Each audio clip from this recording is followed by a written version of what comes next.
Unless you've heard me speak on this topic before, and some of you have, I venture to suggest that most of what you thought you knew about Pargeiys Caillit is wrong, including what it is, who wrote it, when it was written, and even how the title is to be pronounced.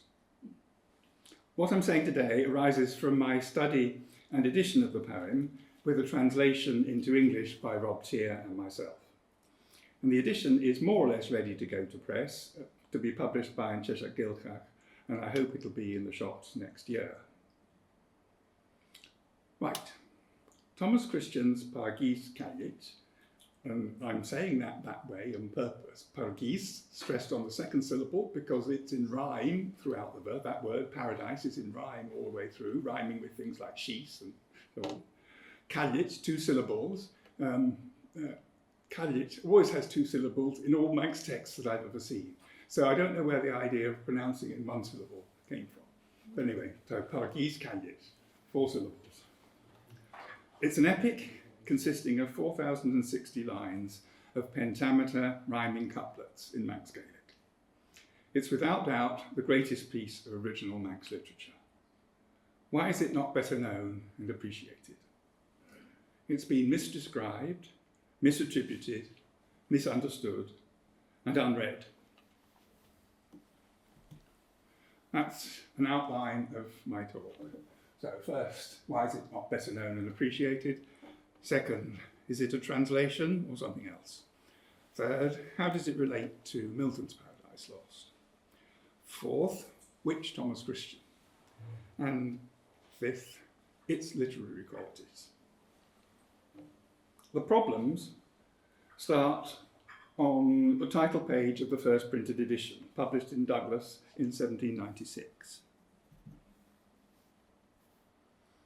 The title reads, Paradise Lost, a poem by John Milton translated into the Manx language, etc. Though Christian's poem is only 1/3 of the length of Milton's, people have taken the explicit description translated at face value. This, we shall see, is a serious error.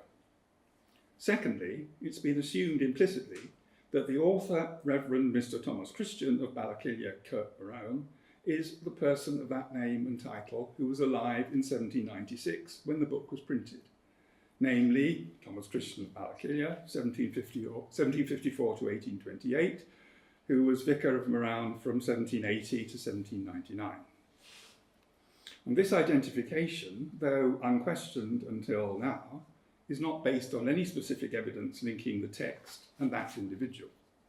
And I believe that that identification, which people have accepted up till now, faces serious problems, and then that we must look for a different individual as the author. Secondly, translation. Understanding the relationship between Christian's Pargeiys Caillit and Milton's Paradise Lost has till now been fatally hindered by its editor's misdescription of it. As we've seen, the title page of the first printed edition calls it a translation. The 1872 Manx Society edition describes it as selections from Paradise Lost, a poem by John Milton, translated into the Manx language. R.L. Thompson, on the front cover of his 1995 edition, and throughout the introduction, calls it an abridgment. Bob Carswell, in his anthology Manannan's Cloak, maintains the description of Pargeiys Caillit as an abridgment, while adding the term paraphrase. Paraphrase is a more appropriate term than any of the others, although it still falls short of being a satisfactory description. Only Cyril Peyton, in his 1947 essay on this work, gets close to the heart of the matter, and even he fails to avoid the misleading term abridgment. Well, translation, selection, abridgment, paraphrase, what all of these terms imply is that there is no element of content in Pargeiys Caillit that is not to be found in Milton.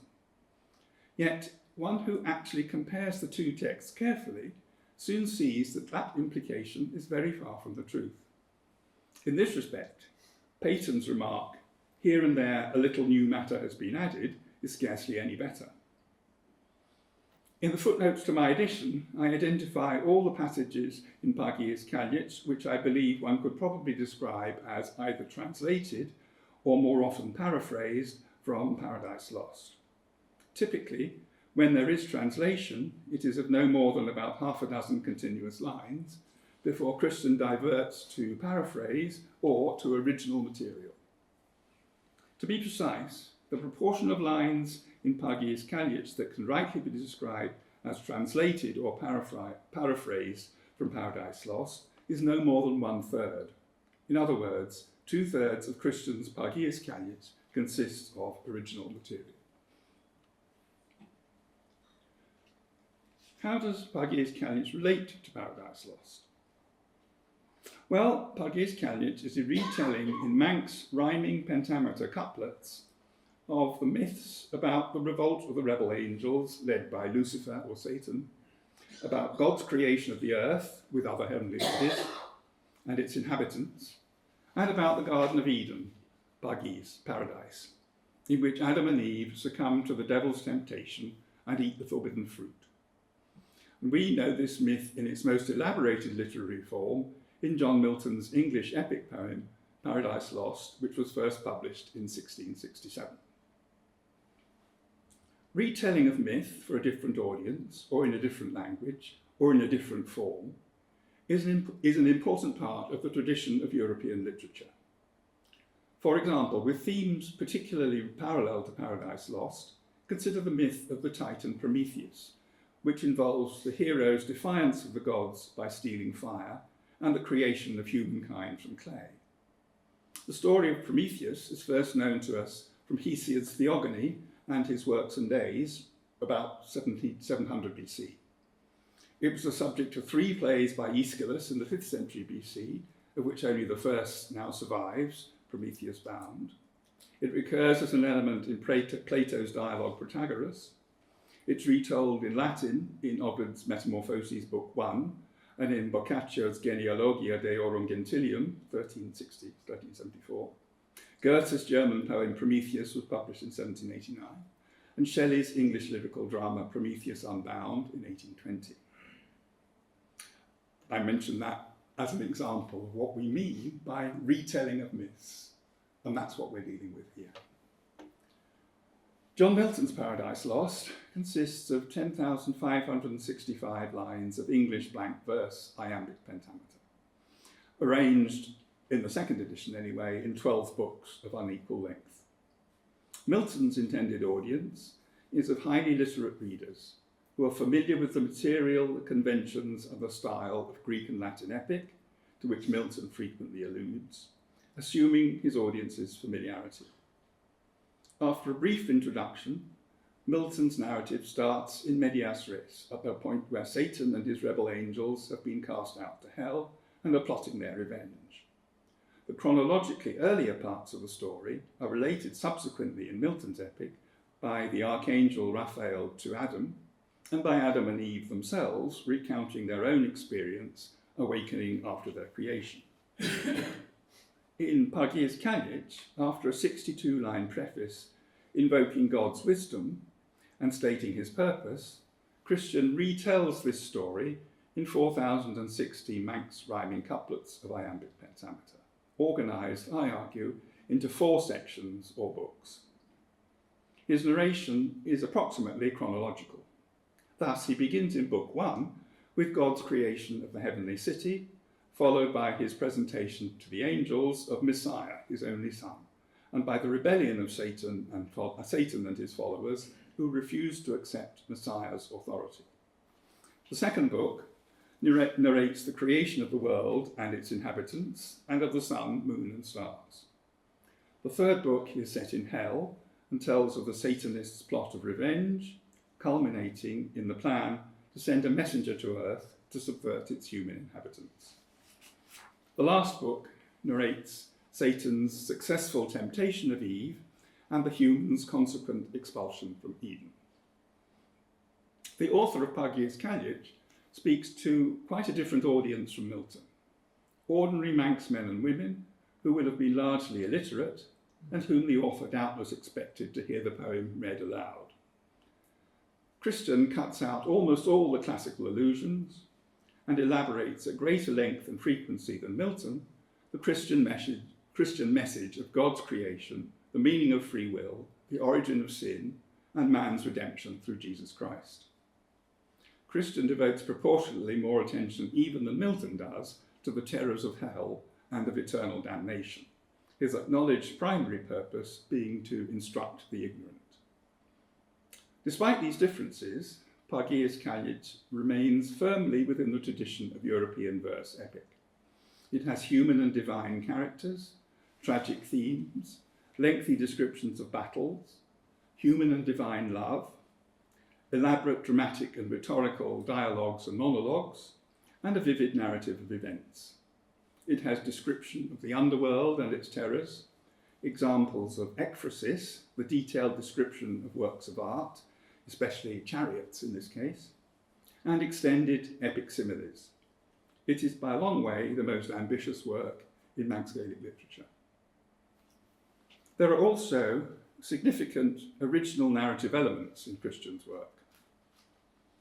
In Paradise Lost, it's the Archangel Michael who fells Satan with a blow during the second day of pitched battle. In Christian's tale, God reserves this role for the angel Abdiel as a reward for his being the only one of Satan's followers who refuses to join his rebellion. In Paradise Lost, none of Satan's followers is brave enough to volunteer for the dangerous expedition to escape from hell and to subvert mankind by deceit. In Pargeiys Caillit, each of the rebel angels, hopes for the honour of being chosen for the errand. In both versions, of course, Satan has in fact reserved this task for himself.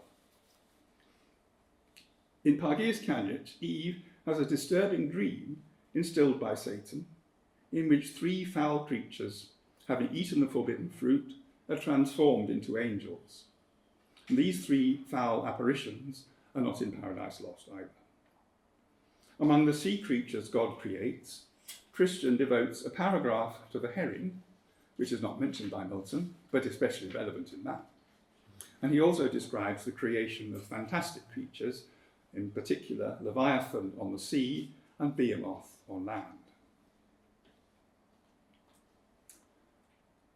Now, a rather more complicated matter, because this is a piece of detective work, really. Which Thomas Christian? The first printed edition, as we can see from this image, has no date on the title page. The year 1796 is inferred from a contemporary account by Thomas Felton. Thomas Felton, Tour Through the Isle of Man, or whatever the title is, you know what I'm talking about. And Felton says, I was surprised to see Milton's Paradise Lost in Manx dress, and the clergyman assured me that it possessed merit. Later on in the same book, he gives the publication details. Duodecimo, no date, probably 1796, and this is generally accepted. However, the poem is known to have been in existence much earlier, as early at least as the 1770s. It was probably in the period 1771 to 1776 that John Kelly prepared the manuscript of his Manx grammar and dictionary, though the dictionary was not published in his lifetime. The dictionary quotes over 100 times from Pargeiys Caillit, the quotations being given in a form more in line with the standard orthography we know from the Prayer Book of 1765 and the Bible, 1771 to 73, than with the 1796 printed text. But in fact, Kelly is known to have borrowed a copy of Pargeiys Caillit from the Reverend Philip Moore in 1776, and it is almost certain that it was he that made the surviving manuscript copy of it. That's the title written in Kelly's manuscript, and that's the way it's spelt. I don't know whether you can see from where you are, but there's a pencil crossing out of the I. And that, I think, is A.W. Moore's preparation for the binding. So the binding, which is in the copy in the Manx Museum, has got it spelt without an I. and the manuscript and the binding were part of A.W. Moore's library. And this is a picture. This is an image of the beginning of the text in the manuscript.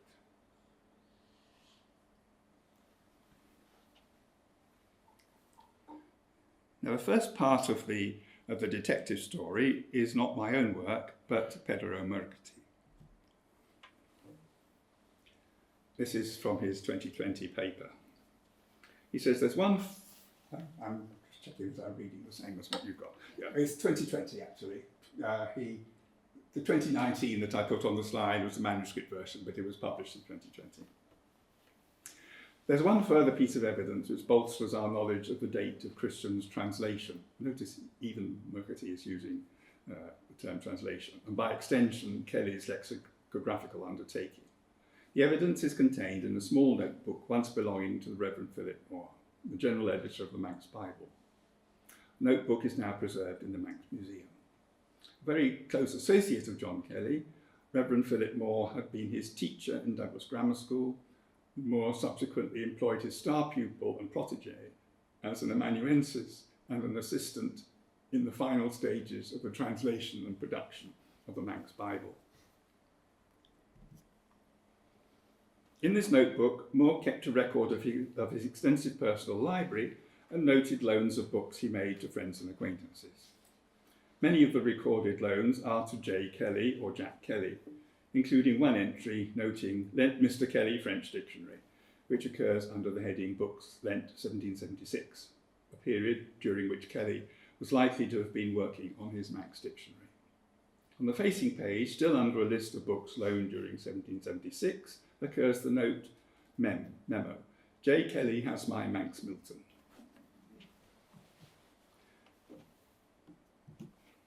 Still with O'Murchatty's article.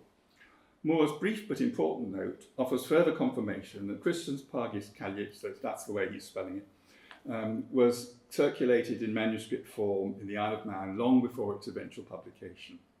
It also confirms that John Kelly did have access to a manuscript version of the poem, and that he obtained this from the Reverend Philip Moore while working on the Manx Dictionary in 1776. It therefore seems safe to assume that the sole surviving 18th century manuscript was made by John Kelly from an exemplar in the possession of Philip Moore around the year 1776. The earliest reference to Pargeiys Caillit, however, takes its existence back yet further, to at least 1771, more likely 1770. As Thompson, in fact, observes in his introduction to this 1979 reprint of the Manx Bible, and in the introduction to his 1995 edition. He mentions a marginal note by the Bible translator Henry Caillit, Vicar of German, in the surviving part of his draft of Exodus, at Exodus 17:13. The marginal note says, "This word hurt, overthrow, I have borrowed from Mr. Christian's translation of Paradise Lost, where Michael overthrows Satan." That is, it's in 97718 in the numbering, in Thompson's numbering, which is the numbering of lines that I maintain. And the first volume of the Manx Old Testament was published by John Ware and Son in Whitehaven in 1771. So we must be talking about before then, if this is a manuscript note on the text which formed the basis of that edition. Actually, in the published Bible text, 1771 and 1819, the verse is translated differently and doesn't use this word. Caillitt's manuscript was revised by the editors. So to accommodate this revision before volume 1 of the Bible was published, we need to push back the date of Caillitt's comment to 1770 or earlier.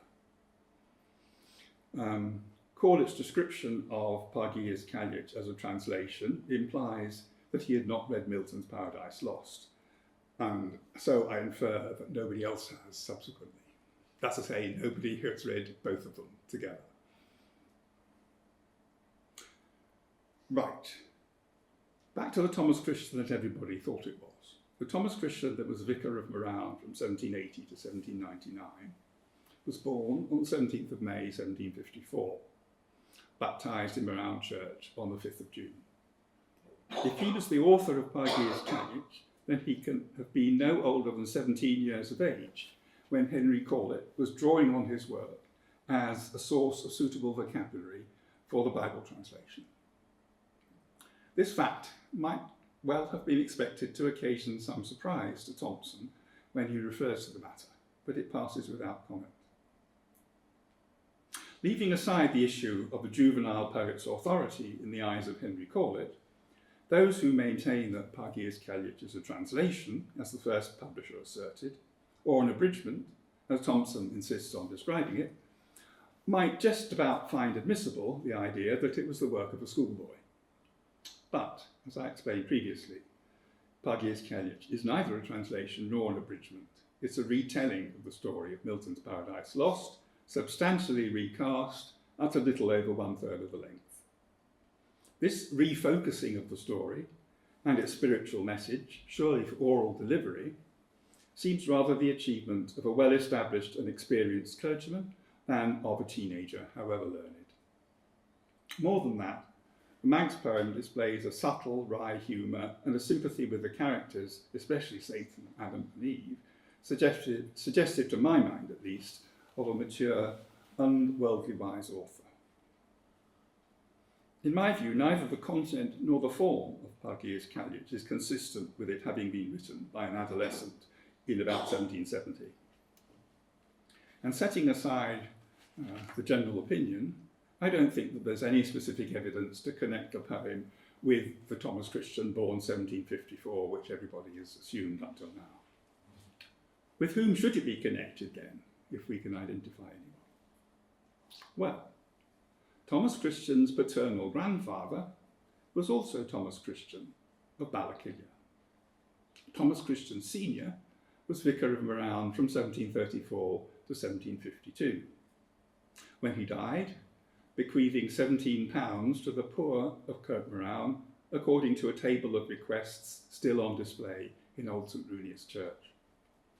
He was succeeded in 1753 as vicar of Moran by his son John, who played a major role in the translation and revision of the Manx prayer book and had contributed to the Manx Bible with the translation of the Second Book of Kings.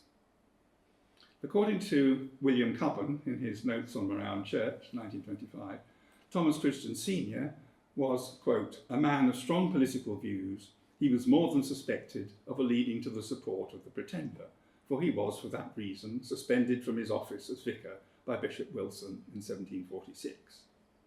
And that's right, we can actually give a bit more chapter and verse about his political stance.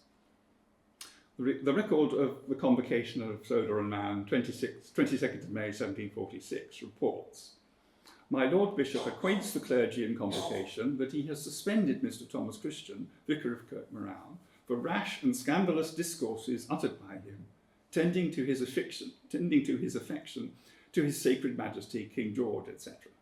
The clergy are well pleased with his lordship's proceedings, expressing their loyalty and inviolable attachment to the person and government of his majesty, King George, with their utter abhorrence of all popish doctrines and of a popish pretender. Thomas Christian's, to set this in a historical context, Thomas Christian's suspension came shortly after the defeat, Culloden, 16th of April 1746, of the 1745-46 Jacobite rebellion.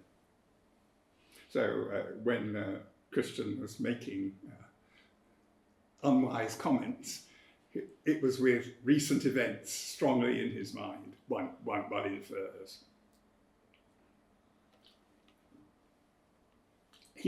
Christian must have repented his error so that the suspension was lifted in time for him to attend the convocation of the diocese in the following year, 11th of June 1747. He was absent from the convocations in 1750, 1751 and 1752 due to infirmity, and in 1753 he had been replaced by his son John.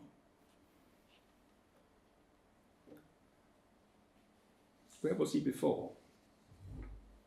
Convocation records of July 1708 state that Thomas Christian had then been incumbent of Kirk Christ Rushen for at least 2 years already, and he was there until 1727. What we don't know is where he was between 1727 and becoming vicar of Kirkbrowne in 1734. Anyway, if we suppose that Thomas Christian Sr.'s first ecclesiastical appointment was as vicar of Rushen in 1706, and he was about 25 years of age, as his son was, and as also John Kelly was, when each obtained his first post, he will have been born about 1681. In my suggested scenario then, it's Thomas Christian Sr., also of Ballycillia, also a vicar of Kirkbrowne, who will have composed Pargeiys Caillit in middle age, possibly in the 1730s or 1740s, at a time when there was only one printed text in Manx, called Sodger. At that time, there was not yet an established orthography for individual words, even if the outlines of orthographical principles were crystallising, as they were to do further in the 1748 edition of the Gospel of St Matthew. The linguistic archaisms in Pargeiys Caillit, although largely idiosyncratic, are consistent with such a date. That is, with the state of language a little later than Call Sodger, perhaps, or than the original text of St Matthew's Gospel, which we believe was prepared between 1722 and 1729. But by 1796, when the manuscript owned by Philip Moore, perhaps a copy rather than the author's original autograph, came into the hands of Christopher Briscoe for printing, both Thomas Christian Sr. and Philip Moore were long dead. Now I want to move on to talk about what the literary qualities that I've mentioned of this work are.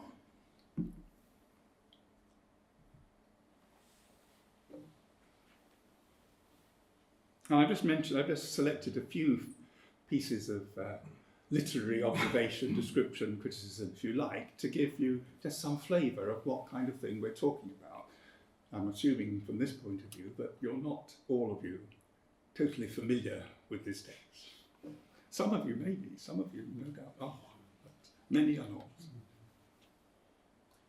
So, although Thomas Christian's primary audience is likely to have been unlearned and unlettered, he doesn't shrink from rhetorical devices. He particularly favours the figure chiasmus, where two parallel constructions are set out in opposite word order. In these examples, I'll just give you the English versions and allow you to read the Manx ones.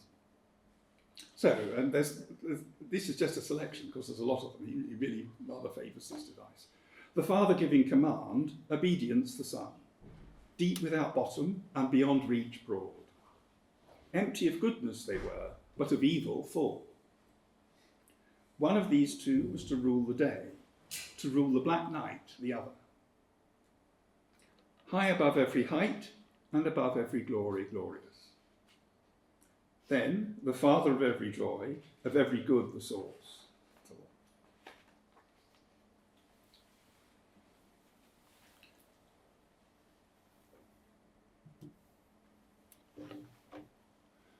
There are several interesting epic similes, not as many in Pargeiys Caillit as in Paradise Lost, but that's not surprising given the relative length of the pieces of work. There are several epic similes, I was saying. There's original and striking, and sometimes ingenious, such as this two-layered simile, which is saying that A is like B, which is like C. So he's actually talking about war darts that the rebel angels and the loyal angels are firing at each other. You will see a shower of hailstones hurled by the force of the wind against the wall like so many lead bullets.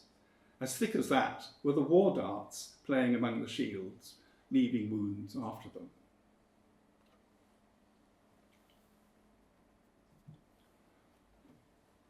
Likewise, at lines 2584 to 95, two similes are applied to the same phenomenon. one of them being unusually exotic, shifting sands in Arabia. Again, I'll just do the English. Like the sand dunes in Arabia, changing their beds as the wind turns, often burying avaricious travellers beneath them, their camels, themselves, and their possessions with them, or, like the snow blown by the might of the wind, the flakes fighting among themselves to see which will fill the valley quickest, or fly all around to smother the traveller who dares to confront them, stormy winds of tempest and sharp frosty rime, chasing the scum of the abyss to fly through the air, wrapped in darkness as if in the midst of a thick cloud, and making thunder terrible as never before.